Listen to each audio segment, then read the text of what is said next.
Hey, what's going on, guys? Welcome back to AriesEDC, and we are looking at more knives from my collection.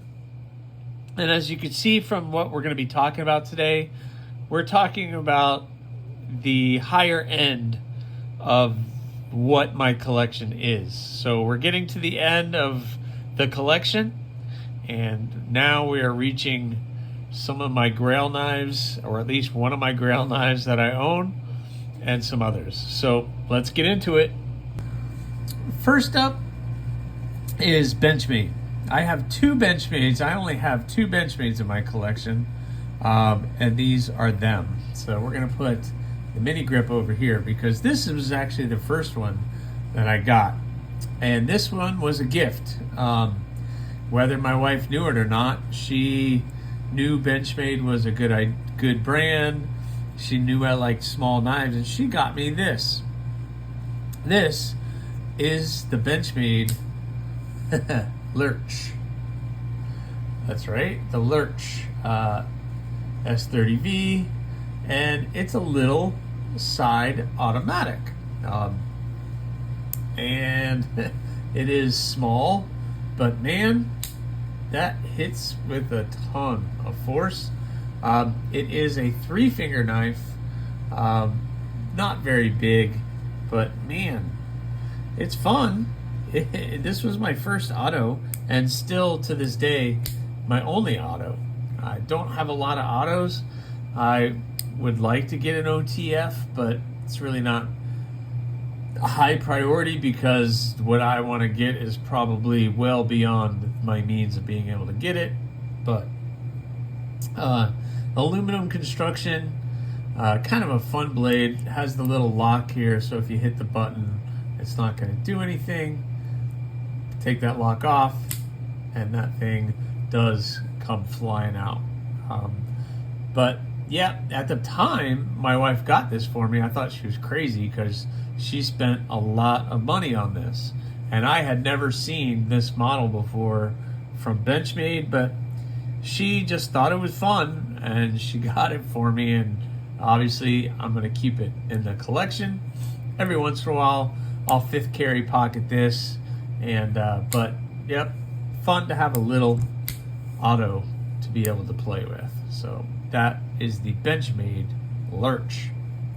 Put that right there, because next up was one that I kind of had to have, and that was the Benchmade Mini Griptilian. And I ended up getting a pretty good deal on this. Ooh, that's gross. But I do carry it. You know, it's got some marks on it. And this was really the first, besides that, this is the first experience I had with Benchmade and their locking mechanism, etc. And, you know, it was a good size. I liked that size. Expand this out a little bit. I like that size, and it was really, really good.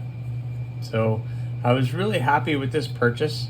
It has loosened up over time, and I'm getting really used to that lock now. But yeah, the Mini Griptilian is an awesome choice. But yep, so this is my two Benchmades, and you know, I don't know. I have my opinion on Benchmade. I'm glad I picked this up.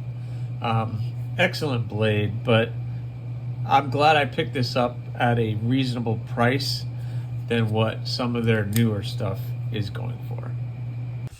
Next up is my Para 3. So I've been using this as my size comparison knife just because I think everybody knows the size of this and kind of what it is. But this was a very big purchase for me at the time. You know, we're starting to get to the higher end of what I'm comfortable spending, and but it is an amazing knife. So I have 3 Spydercos. We have this Dragonfly, the Delica, and now my Para 3. And I chose to get the more expensive G10 version instead of that lightweight version that they have. And just because I really wanted to get the one that I wanted to get. And this one is really high quality. It fits comfortably in my hand. And the compression lock is good. And it was just one of those things I had to have. And I'm glad I have it. You know, I really want to get a deep carry clip for this. This one is definitely not a deep carry clip. You have all of that sticking out of the pocket and everything we love and don't love about Spyderco. The opening hole is not chamfered and it's very rough and raw. Kind of hurts your finger if you're fiddling with it. Same with the compression lock. So maybe some camis, or I don't know, maybe I need to grind that off a little bit. I don't know. I don't like messing with it too much, but it's an awesome blade. It definitely is an introduction to Spyderco. And, you know, Spyderco, again, it was one of those brands when you're first starting out, you look at the brand, you hear about the brand, and then you look at it and you're like, I don't understand the opening hole. I don't understand what's going on. But once you get it in your hand, then you're like, oh, I get it now. The handle fits perfectly. Your thumb gets right back here on that leaf-sized blade, and then everything comes into vision to what they are doing with that blade. But, yep. So the Spyderco Para 3 is in my collection now, and I use it for the size comparison so you guys all know exactly what we're talking about. Next up are these two from Giant Mouse. I really like Giant Mouse designs. I like their blades. And the first one I picked up was this. And this is the Giant Mouse Biblio. I love that design. I love the blade shape, the usefulness of it. The micarta is breaking in really, really nice. Nice deep carry, or nice bent wire clip. I'm not going to say deep carry because it's definitely not deep carry, but excellent micarta, really grippy. And man, you know, I was not disappointed when I purchased this. Got the rounded spine with jimping, which I really appreciate. The opening hole is very useful. You can reverse flick it very well. Front choil for your finger is good. You can get right here, and my finger goes right on that jimping, and it's excellent cutter. M390 steel. I know there's been a lot of questions about the Italian M390 heat treating process, etc., but I haven't had any issues with this. One of the details I love is that finger right there. You see how that is like completely rounded off? So they took that into consideration, that when your finger's there, it's going to be rounded off and nice and smooth. It's not going to hurt your finger. Even the flipper right here, right there, look at that. It's nice and smooth. Plenty of access to the lock bar. Man, like look, you got a little bit of jimping, but you got it's nice and smooth for your finger. So man, I can fiddle with this almost all day. I'm not going to have any issues with that. I wish they had done some cutouts on the steel liners just to get that clue. It's dirty in there, but just to take some weight out of it, that would have been kind of a nice touch. But whatever, that's just such a little thing. But very nice blade. Like I said, this is the original edge on it. I haven't had to touch it up at all, and it's still extremely sharp and extremely useful. And I just really, really like this thing. It's in my pocket a lot. I really, really like it. And I gotta stop saying I really, really, but the Giant Mouse Biblio. And then next up is the Giant Mouse. Oh, wait. No, can't do that again. Nibbler. So this is the little Nibbler. Just a fun little blade. I saw these and I saw all the different colored aluminum handles, and I was like, oh man, I got to get that. And for the price that I got it for, it wasn't too bad. N690 steel. It's just a fun little blade. You can reverse flick it.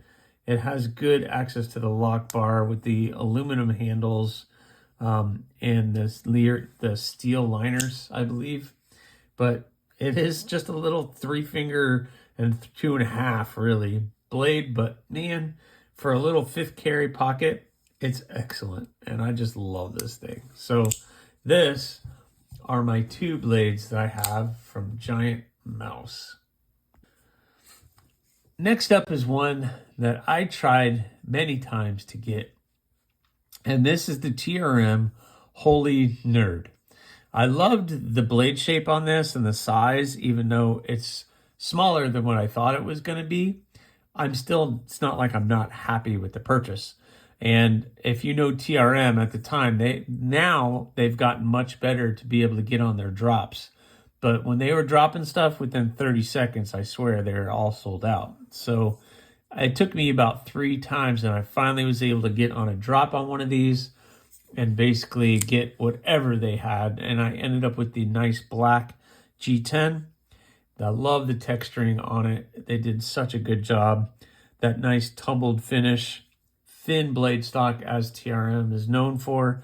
And I got to tell you guys, this is probably one of the sharpest knives in my collection. I mean, it's just so sharp that I could just hit that little bit off. But if I really wanted to cut it, it's just so sharp. So, you know, it's still one of the best knives I have in the collection, and I hope to get more TRMs in the future. It's just a matter of funds and getting stuff together for that. It's not a super fidgety blade. I cannot use my thumb unless I'm slow rolling it, which is perfectly fine. The liner, it's not drop shutty or anything. I can still reverse flick it, although it takes a little practice to do it. But when you're closing it, it's not drop shutty at all. You do have to push it closed. I don't know if it's running on bearings. I do not believe it is, but the Holy Nerd is excellent. And what I really want to get is either the bigger cousin of this or the Neutron. But I also saw the Bulldog, and that thing is pretty cool too. So I'm hoping to add some TRMs to the collection in the future. But for right now, this actually at the time I purchased this was the most expensive knife in the collection. And one has stepped up the game even more, and we're going to talk about that one next. So in the last video, we talked about my obsession with Civivis, and it goes to We as well. The problem with We is a lot of their stuff is way beyond what I can afford or I'm willing to pay for. So we're gonna put this aside because that is my Grail knife that I decided to purchase for myself. But my first We was this, and this is the We Socki, I believe is how you say it. Very clean design, nothing crazy. Nice little drop point blade with a little fuller right up here. The shredded carbon fiber, which is pretty good. Got a little bit of texturing right in there, but it's very smooth, very good, very comfortable. 4 fingers. Got the jimping on the spine right where you need it. And this is, if you need to choke up, you can, but it's a really great blade. And I think this is one of their cheaper models, and sometimes you can get them on sale at a really reasonable price. The fuller is great to be able to thumb flick it and to reverse flick it, but it also has the flipper tab, which works very well as well. And this was my first We, and I was very impressed with it. It does have that nice bent wire clip. I was surprised that the clip wasn't recessed into the handle scale, but at least the screws are recessed. I like how they rounded all of the liners, so the scales are boxed out and everything is rounded, which makes when this thing is in your hand super comfortable. Everything is nice and rounded, everything is smooth, and it's an excellent blade. If you're interested in getting a We that is a little bit more affordable, I would definitely check out the Socki. Next up was this. So this is my Grail knife that I own. And this is the Hyphen. As soon as I saw this thing, I fell in love with it. Just the way that it looked, the handle shape, the blade shape, and everything. And it's just still to this day, I look at that and I'm like, man, it's beautiful. It's got the blue stonewashed titanium handle scales. We got the 20 CV blade stock that has that nice finish to it. Nice hollow grind. I don't know what you want to call that blade shape, but it's cool. I don't care. It's cool. It's a harpoon of some kind. Some Warncliffe harpoon. I don't know. Frame lock. It is so smooth. Oh no. I keep hitting the mat. But you could choke up. Be really comfortable in here. I don't know. I just absolutely love it. Some people feel like you got to get too low to really disengage it. I don't feel that way at all. I'm not uncomfortable doing it. I'm super comfortable up here, and it's just so good. I'm so happy I purchased this, and to this day, this is the most expensive knife in my collection, period. So with all my customs and everything else, this is the most expensive knife. And it's going to stay in the collection for quite some time.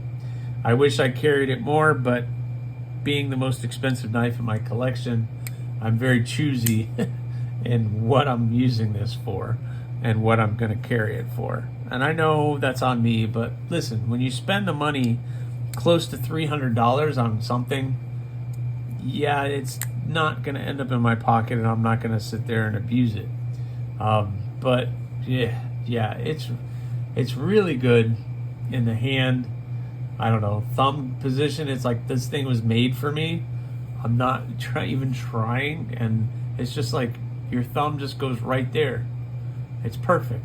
It's perfect in every way, in my humble opinion. So I love this thing, and it's not going anywhere. But yep, the Hyphen and the Socki roll pretty much ends the collection, guys. I've been through all of my folders for you guys, so you can see everything from the far budget to the antique to these. The next one will be fixed blades, and we're going to be talking some of my fixed blades that I made for myself, or some fixed blades that I got in that I purchased. Not a really big fixed blade guy, but most of the ones you're going to see are mine that I made for myself. But anyway, there's a couple interesting standouts that you guys might be interested in. So hopefully you have subscribed, you have liked, maybe leave a comment when this video is done or not. Again, the choice is always yours. Thanks a lot, guys.